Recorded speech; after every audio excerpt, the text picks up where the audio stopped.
Hi, ಇದು ನನಗೆ ಸಿಕ್ಕಂತಹ book.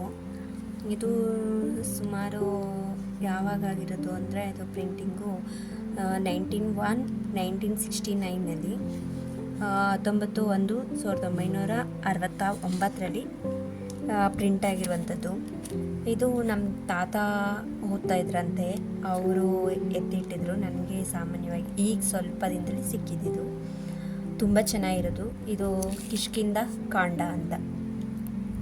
Shri Madhva Valmiki Ramayanam Kishkindha ಕಾಂಡ ಕನ್ನಡ ಅನುವಾದ ಸಹಿತ ಮಾಡಿರುವಂಥದ್ದು. ಬನ್ನಿ ನೋಡಿ ಎಷ್ಟು ಚೆನ್ನಾಗಿದೆ ಅಂತ. ಇದರಲ್ಲಿ ಒಂದೊಂದೇ ಅಧ್ಯಾಯದ ಬಗ್ಗೆ ನಾನು ನಿಮಗೆ ಹೇಳೋದಕ್ಕೆ ಹೋಗ್ತೀನಿ. ನಿಮಗಿದು ಎಷ್ಟು ಇಷ್ಟ ಅಂತ ನೋಡಿ, ಮತ್ತು ಪ್ಲೀಸ್ ಸಬ್ಸ್ಕ್ರೈಬ್ ಮಾಡಿಕೊಳ್ಳಿ.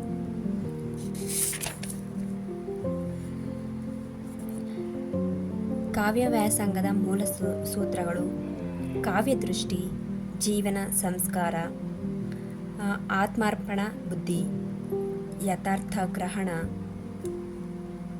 ಪ್ರವಾಹಾರ್ಥ ಧೋರಣೆ. ಹೀಗೆ ಹಲವಾರು ಬರೆದಿದ್ದಾರೆ. ನಾನು ನಿಮಗೆ ಅಧ್ಯಾಯ ಫಸ್ಟಿಂದ ತೋರಿಸ್ತೀನಿ. ಇದು ಅಧ್ಯಾಯ 1. ಇದು ಹಳೆಗನ್ನಡದಲ್ಲಿರುವಂಥದ್ದು ತುಂಬ, ಆದರೆ ಅದ್ರ ಬಗ್ಗೆ ಎಕ್ಸ್ಪ್ಲೇನ್ ಕೊಟ್ಟಿದ್ದಾರೆ. ಹಳೆಗನ್ನಡ ಸಾಮಾನ್ಯವಾಗಿ ಅರ್ಥ ಆಗೋರಿಗೆ ಆಗುತ್ತೆ, ಇಲ್ಲ ಅಂದರೆ ಇಲ್ಲ. ನಾನು ಅದನ್ನು ಸಾಮಾನ್ಯವಾಗಿ ನಮ್ಮ ಕನ್ನಡದಲ್ಲಿರುವಂಥದ್ದನ್ನು ನಾನು ನಿಮಗೆ ಹೇಳೋದಕ್ಕೆ ಹೋಗ್ತೀನಿ. ಕಿಷ್ಕಿಂಧ ಕಾಂಡ ಸ್ವರ್ಗ 1. ಪಂಪ ಸರೋವರದ ವರ್ಣನೆ. ಶ್ರೀರಾಮನ ವಿರಹ ದುಃಖ. ಶ್ರೀರಾಮನು ಲಕ್ಷ್ಮಣ ಸಮೇತನಾಗಿ ಪಂಪ ಸರೋವರದ ಬಳಿಗೆ ಹೋದನು. ಆ ಪುಷ್ಕರಣಿಯಲ್ಲಿ ತಾವರೆ ನೈದಿಲೆಗಳು ತುಂಬಿದವು. ಮೀನುಗಳು ಸಳಸಳನೆ ಈಜಾಡುತ್ತಿದ್ದವು. ಅದನ್ನು ನೋಡಿದೊಡನೆ ಶ್ರೀರಾಮನಿಗೆ ಸೀತೆಯ ನೆನಪಾಗಿ ರೋಮಾಂಚನವಾಯಿತು. ಮನಸ್ಸು ಕದಲಿತು, ಇಂದ್ರಿಯಗಳು ಚಂಚಲವಾದವು, ದುಃಖವು ಒತ್ತರಿಸಿತು. ಅವನು ಕಾಮಾರ್ತನಾಗಿ ಸೌಮಿತ್ರಿಯನ್ನು ಕುರಿತು ಹೀಗೆಂದನು: ಲಕ್ಷ್ಮಣ, ವೈಡೂರ್ಯದಂತಿರುವ ತಿಳಿ ನೀರಿನಿಂದ ತುಂಬಿದ ಈ ಪಂಪೆ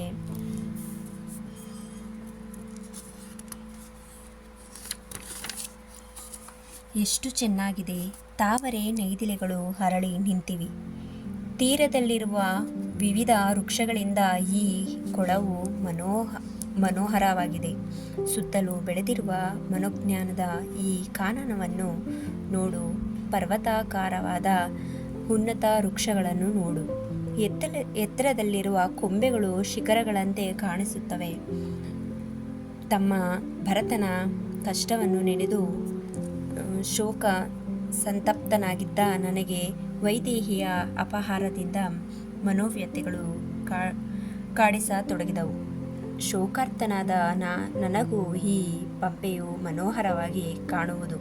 ವಿವಿಧ ಪುಷ್ಪಗಳಿಂದ ಚಿತ್ರಾವರಣವಾದ ವನವು ತೀರದಲ್ಲಿ ಹೀಗೆ ಶೋಭಿಸುತ್ತಿದೆ. ಕೊಳದಲ್ಲಿ ತಿಳಿಯಾದ ತಣ್ಣೀರು ತುಂಬಿದೆ. ಕಮಲಗಳಿಂದ ಮುಚ್ಚಿಹೋದ ಈ ಸರೋವರವು ನೋಡಲು ಎಷ್ಟು ಸುಂದರವಾಗಿದೆ. ಇಲ್ಲಿ ಸರ್ಪಗಳು, ಇತರ ಹಾವುಗಳು ಸಂಚರಿಸುತ್ತಿವೆ. ನೀರಿಗಾಗಿ ಮೃಗಗಳು, ಪಕ್ಷಿಗಳು ಮುತ್ತಿಕೊಂಡಿವೆ. ಹಸಿರು ಬಣ್ಣದ ಈ ಹುಲ್ಲುಗಾವಲು ಮರಗಳ ಬಗೆಬಗೆಯ ಉದುರಿದ ಹೂಗಳಿಂದ ಅಲ್ಲಲ್ಲಿ ಕಪ್ಪಾಗಿಯೂ ಹಳದಿಯಾಗಿಯೂ ಗೋಚರಿಸುತ್ತದೆ. ನೆಲದ ಮೇಲೆ ಚಿತ್ರಾವರಣದ ರತ್ನಗಳೆಂಬೆಗಳನ್ನು ಹಾಸಿದಂತಿದೆ.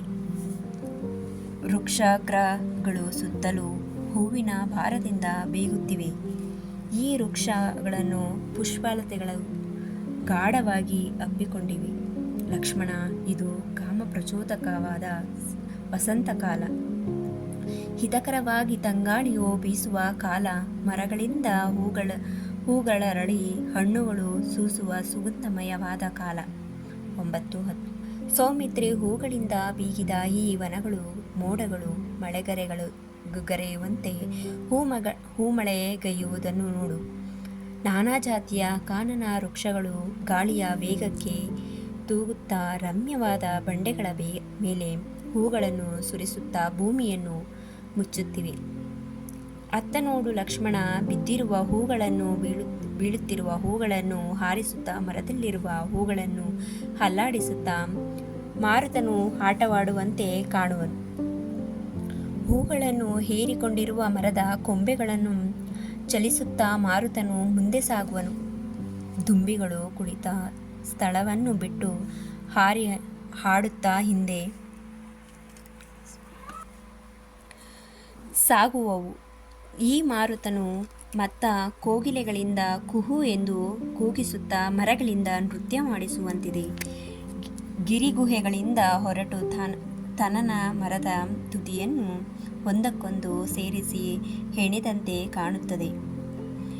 ಸುಗಂಧವನ್ನು ಹೊತ್ತಿರುವ ಚಂದನ ಶೀತಲವಾದ ಮಂದನಿಲವು ಸುಖಕರವಾಗಿ ಬೀಸುತ್ತಾ ಬಳಲಿಕೆಯನ್ನು ನೀಗಿಸುತ್ತದೆ.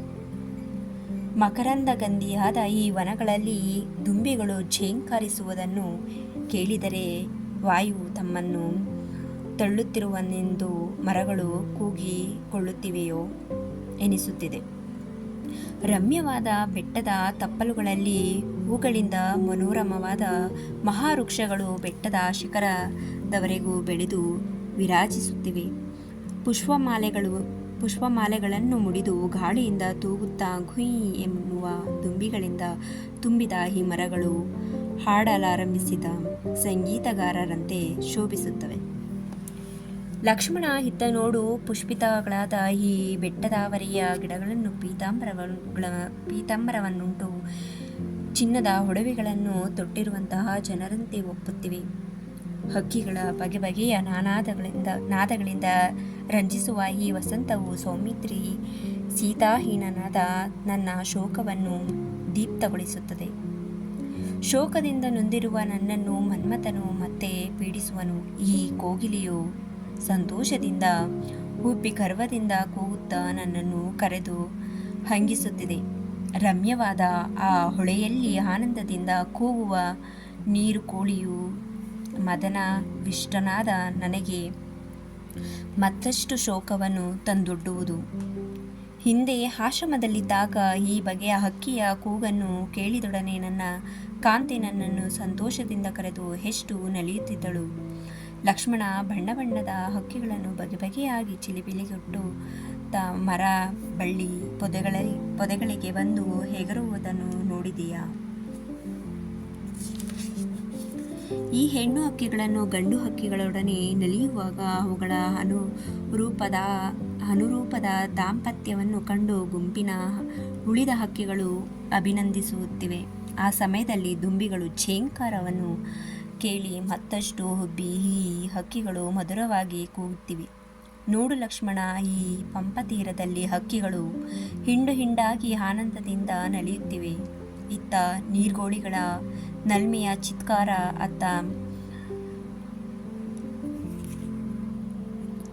ಅತ್ತ ಮಧುರಗಾನ, ಇವುಗಳೊಡನೆ ಈ ಪುಷ್ಪಿತ ವೃಕ್ಷಗಳ ಧನಿಗೂಡಿಸಿ ನನ್ನ ವಿರಹ ದುಃಖವನ್ನು ಆಯ್ತು.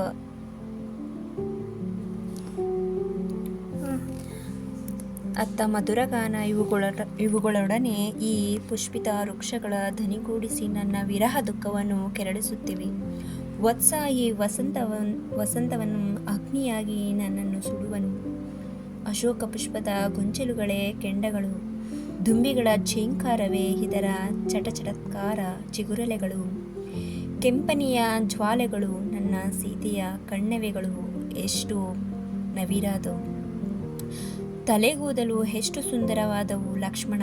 ಆ ಮಧುರ ಭಾಷಿಣಿಯನ್ನು ಕಾಣದ ಮೇಲೆ ನಾನು ಬದುಕಿ ಪ್ರಯೋಜನವಿಲ್ಲ.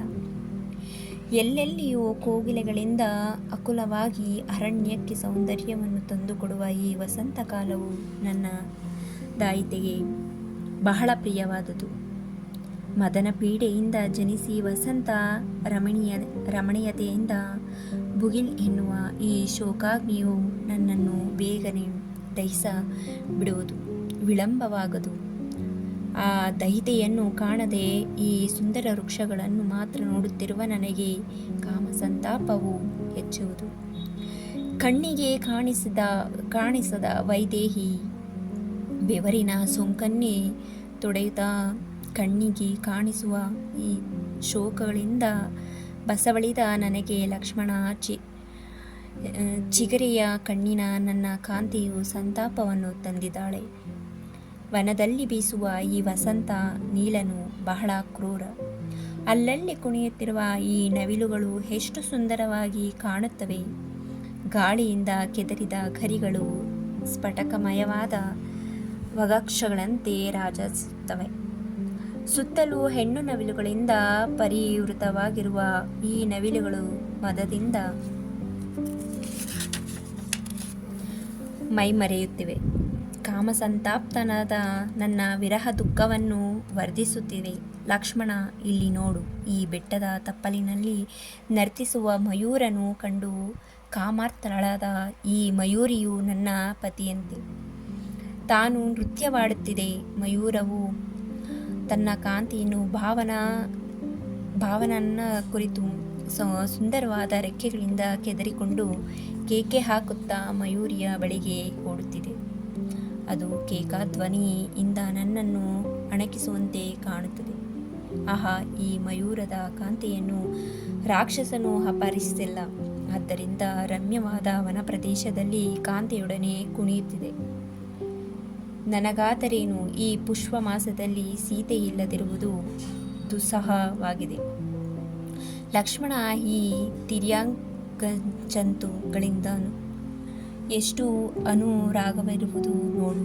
ಈ ಹೆಣ್ಣು ನವಿಲು ಕಾಮವಶವಾಗಿ ತನ್ನ ಪತಿಯ ಬಳಿಗೆ ಹೋಗುತ್ತಿವೆ. ಜಾನಕಿಯ ರಾಕ್ಷಸನು ಅಪಹರಿಸಿದರೆ ಈ ಸಮಯದಲ್ಲಿ ಸಂಭ್ರಮದಿಂದ ಅವಳು ಕಣ್ಣರಳಿಸಿಕೊಂಡು ನನ್ನ ಬಳಿಗೂ ಬರುತ್ತಿದ್ದಳು. ಸ್ವರ್ಗ ಭಾಗ 1 ಮುಂದಿನ ಭಾಗದಲ್ಲಿ ಮುಂದುವರಿಯುವುದು.